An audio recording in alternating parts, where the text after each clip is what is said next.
Right, so today I'll be talking about crop monitoring for pests and beneficial arthropods within an agroecology growing system. So, first question up, how can these agroecological enhancements improve a crop production system?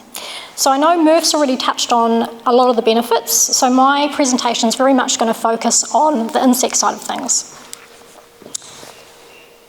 So what are some of the potential insect pest management benefits when we're using cover crop plantings?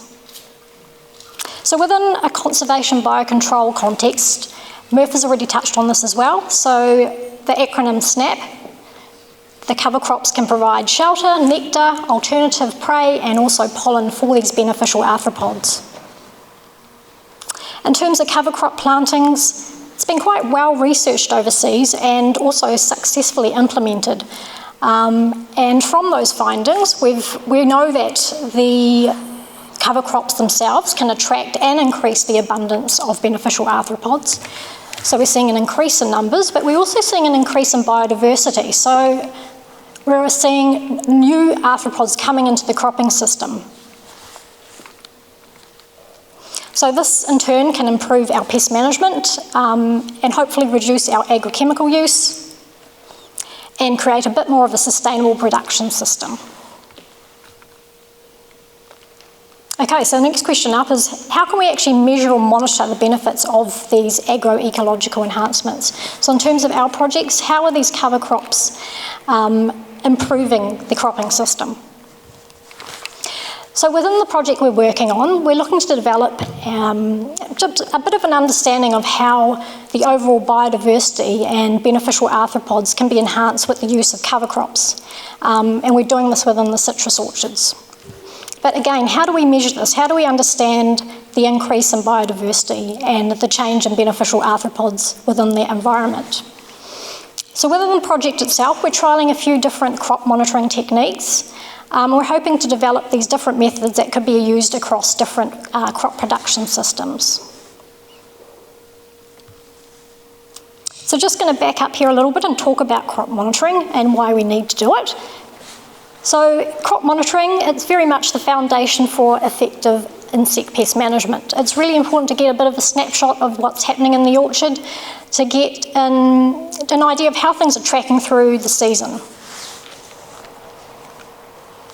Obviously, crop monitoring can really assist in terms of making those accurate pest management decisions. So really important to make these decisions to be proactive rather than reactive, and can be really important when it comes to making those decisions about when to spray, and actually really important decisions about when not to spray, because as Murph has mentioned as well, this can really affect the survival and abundance of the beneficials.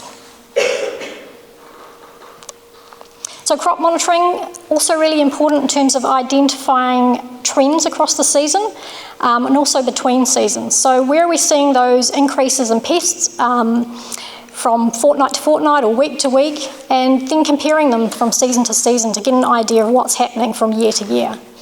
And this is where good record keeping is really key. So I'm just going to talk through some of the different approaches to crop monitoring. I'm going to start with talking about visual monitoring. I'll talk a little bit about some of the supplemental methods we can use, so trapping, and also other methods such as sweep netting to understand some of the biodiversity. And we'll also be going through some of these monitoring techniques in the orchard today. We'll do some practical demonstrations. Okay, in terms of visual monitoring, what are we actually looking for? We're generally out there observing what's on the crop itself, recording the presence or the abundance of particular pests, but also the beneficial arthropods. We tend to focus on the key pests and the beneficials known for the crop, but it's also really useful to record some of the minor insects you're seeing out there, because from time to time these can also cause issues, especially with really changeable weather. So we're not only looking at seeing the insects, we're also seeing making sure we're also making note of things that are associated with the insects. So it's really important to note some of the damage or the frass, the honeydew, or even empty pupal cases, because this can give us an indication of what is actually there in the orchard too. Okay, so I'm going to give you a few examples of what we're seeing within the citrus cropping system. Some of these will be quite familiar to you across other crops, some might not be. In terms of the pest species, these are quite common. Beneficial species, we'll talk about those as well. So with the pest species, can you see the arrow up there? No? You can? Yep. Okay. So first up here we have citrus whitefly, very common within citrus, just there on the back of a leaf. Across here we have a scale insect, black citrus aphid, mealybug, really common across a range of crops, passion vine hopper, and also thrips, really common. So with our beneficial species, these are also very common across a range of crops. Generalist predators, I'll start at the top here.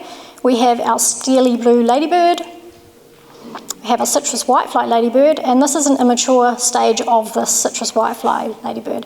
And both the adults and the immature stage are known to feed on a really wide variety of pest species, including aphids, mites, psyllids, scale insects, and whitefly. Another generalist predator here is the whirligig mite, known to feed on aphids and also pest mites. And finally here we have a lacewing larva, also really common in terms of feeding on aphids, mealybugs, psyllids, and whitefly. Okay, where are we looking for these pests and beneficial arthropods? So I guess traditionally, when you're doing your crop monitoring, you're focusing very much on the crop itself, so on the tree. However, within the agroecological system, you've obviously got cover crops there, so you're wanting to also make note of what you're actually finding within that as well. So we're focusing on the entire system, so we're looking at the leaves, the flowers, the fruit, and the stems, obviously because different pests and beneficials can be found on different locations within the plants themselves.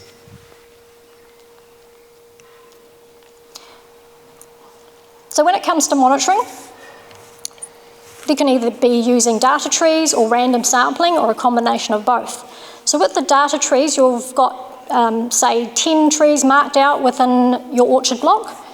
You're coming back to these every fortnight or every week and monitoring the same ones. This can give us a really good indication of seeing some of these trends over time.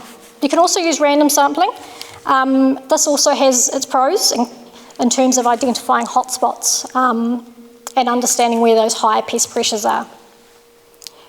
When we're doing monitoring, there's obviously lots of ways to do it. Generally, most people would do it in some kind of pattern, so you might have heard of doing it in an X shape or a W shape, or I've got an example here where we've got the zigzag, so making sure you're going right across the block to see what's happening and not really focusing in on just a small area.